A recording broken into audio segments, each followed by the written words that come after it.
Mom said, "You're the most useless child we have." Everyone stared. I stood up and said, "Then stop calling me when you need money." Her face fell, and everyone stopped breathing. I'm Linda, 32, the invisible middle child. My older brother Michael is the golden boy doctor. My younger sister Karen is the precious princess lawyer. I'm stuck in the middle, desperately trying to earn a fraction of their attention. Growing up, I worked twice as hard for half the recognition. Michael got praised for B's while I needed straight A's just to get acknowledgement. When Karen threw tantrums, it was cute. When I raised my voice, I was disrespectful. When I chose marketing as my college major, my mother's face fell. Marketing isn't a real career, Linda. That's just playing with pretty pictures. Why can't you be more like Michael and choose something that actually helps people? But what my family didn't know was that I'd been their secret financial lifeline. For 2 years, I'd been sending Mom $1,500 monthly for car payments when Dad's business struggled. When Dad needed surgery, I covered $3,000 in medical costs. When Michael's student loans defaulted, I paid $4,000, my house down payment savings. When Karen needed $2,000 for bar exam fees after blowing her trust fund on Europe, guess who covered it? Every time, Mom made me promise not to tell anyone. It would embarrass them, she said. Meanwhile, at every family gathering, she'd dismiss my career and compare me unfavorably to my siblings' real accomplishments. This past Christmas, I finally had amazing news to share. David had proposed in October. The ring was perfect. And more importantly, he saw me in a way my family never had. I'd also just been promoted to senior marketing coordinator with a significant raise. For the first time in my adult life, I felt genuinely proud of what I'd accomplished. Christmas dinner started normally.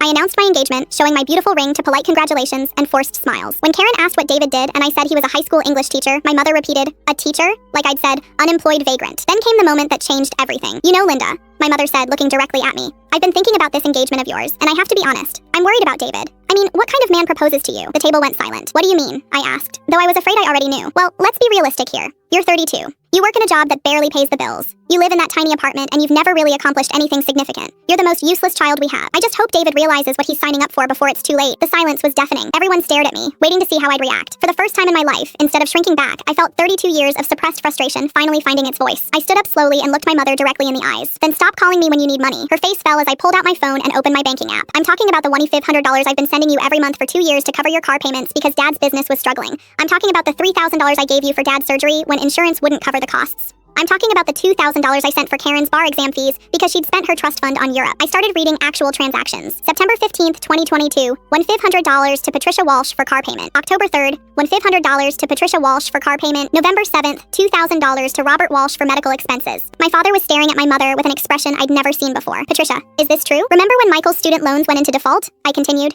"Who paid those off?" "It was me. $4,000 that I'd been saving for a house down payment. Mom made me promise not to tell anyone because it would embarrass you." My Aunt Susan was staring with her mouth open. My grandmother was nodding as pieces of the puzzle clicked into place. "You want to know what kind of man proposes to someone like me?" I said, my voice growing stronger. "The kind who sees that I've been single-handedly keeping this family financially afloat while working my supposedly meaningless job. The kind who recognizes that maybe I've been sacrificing my own dreams to take care of everyone else while being treated like I'm worthless." I gathered my purse and coat. "Well, congratulations. You're about to find out exactly how useless I really am. Because as of today, the Bank of Linda is permanently closed." 6 months later, David and I married, surrounded by people who genuinely respected us.